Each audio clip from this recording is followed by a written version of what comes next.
Lots of positive reaction, as you'd imagine, in France to PSG's 1-0 victory over Real Madrid. L'Equipe going, of course, it's him again. Messi. Messi is the pun there. Marca, how good is Mbappe?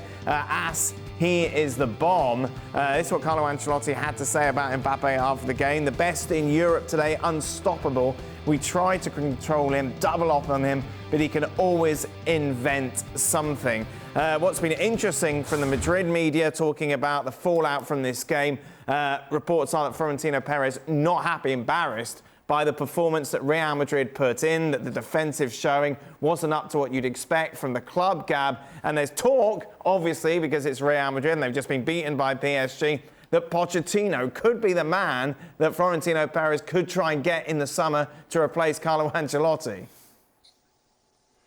I find this whole Pochettino thing hilarious.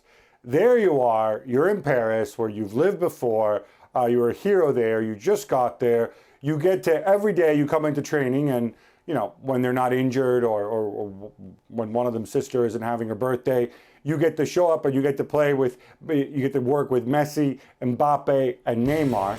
And yet, your team is a zoo and you keep sending out messages about how, oh, look, Manchester United, well, they're interested in me. Oh, look, maybe Real Madrid. Oh, the senior players at United would love to have Pochettino. Look, Real Madrid. I mean, I find this absolutely extraordinary. Not because United and Real Madrid aren't bigger teams than Paris Saint-Germain. We can debate this. But, dude, you just got there. How about you try to do something impressive with these generational players that you have now before you make sure that your name gets into the press and papers around the world. And make no mistake about it. You know, this isn't Florentino waking up and saying like, oh, I don't like Carlo anymore. Let me look at Pochettino. These are other people, I think, putting his name in the frame.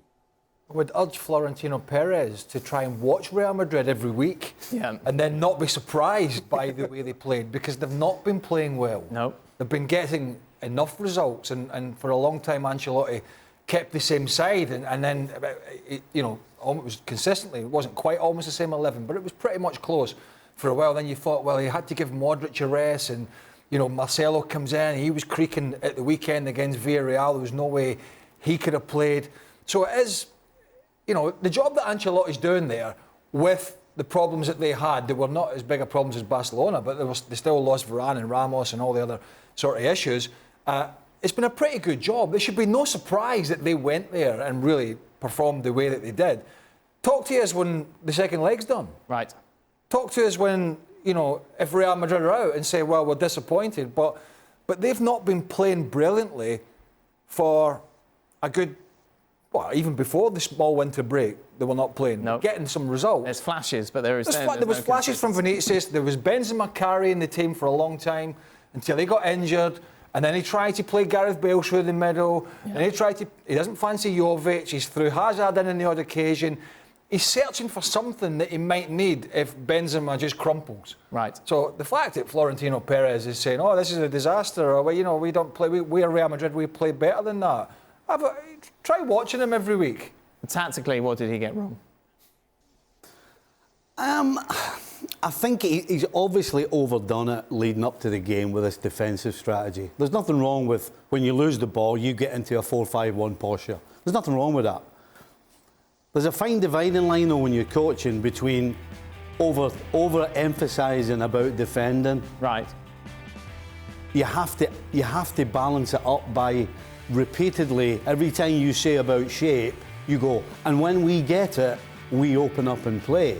You have to balance it both ways. You can't just talk about defending, because clearly they talked about it a lot. When they lost the ball, they got into that posture. But for some reason, as experienced as this side pretty much is, it forgot to go forward and couldn't get out. Is that because they had no outlet, because Benzema wasn't fit? Listen, I certainly wouldn't say that he was 100% fit, because he's not. But I don't think his fitness had anything to do with this performance. I think you could have stuck Pele or anybody you wanted up front, and they would have failed to get him the ball, because they couldn't string passes to get it out the back. Listen, you've got to give some credit to PSG, by the way. Yeah. The one thing we said that the front three don't defend from the front. Well, they did in this game, and that made it really difficult for Madrid. But no, I think it was an attitude problem to start the game that they couldn't pick it up. Do you agree, Don? Yeah, I was watching the game, Dan, and I just thought when Benzema wasn't 100% fit, I was watching the midfield players and the amount of times they were trying to play sort of square passes between themselves because they didn't want to either bang it into Benzema's feet or turn PSG around and ask Benzema to run the channel because he wasn't fit and he was probably petrified that his hamstring might go. So he was trying to sort of ease himself into the game. I think Pochettino is a little bit clever or fortunate, it depends how you see it, when Kylian Mbappe works on that left-hand side and he's just an unbelievable player when you watch him. The right side of Real Madrid didn't have enough legs. I felt for Carvajal because he tried his utmost to try and go 1v1 with him. When Militao come across to put the cover on, he'd done really well. But the midfield player out of three on the right-hand side for Real Madrid was Luka Modric. You can't expect Luka Modric to try and get out to Mbappe and double up against Carvajal. So the writing was on the wall, really. I thought, and it wasn't in hindsight, I thought he probably should have started Valverde, probably had more legs in midfield. But they scored late. I mean, when it was 0-0 towards, 86, 87 minutes, you're thinking Real Madrid will take this. They'll take a 0-0, and then you'd probably fancy them to beat them in the second leg. But now they've got it all on. No, I don't fancy them. But, talk about Militao coming out. He came out at the end and made a hash of it. Yes. It was Lucas Vazquez, but once he comes out... Militao, we had talked about, Militao. Once he comes out to help Vazquez, knowing how sharp Mbappe's been, he can't just dangle a leg. He has to...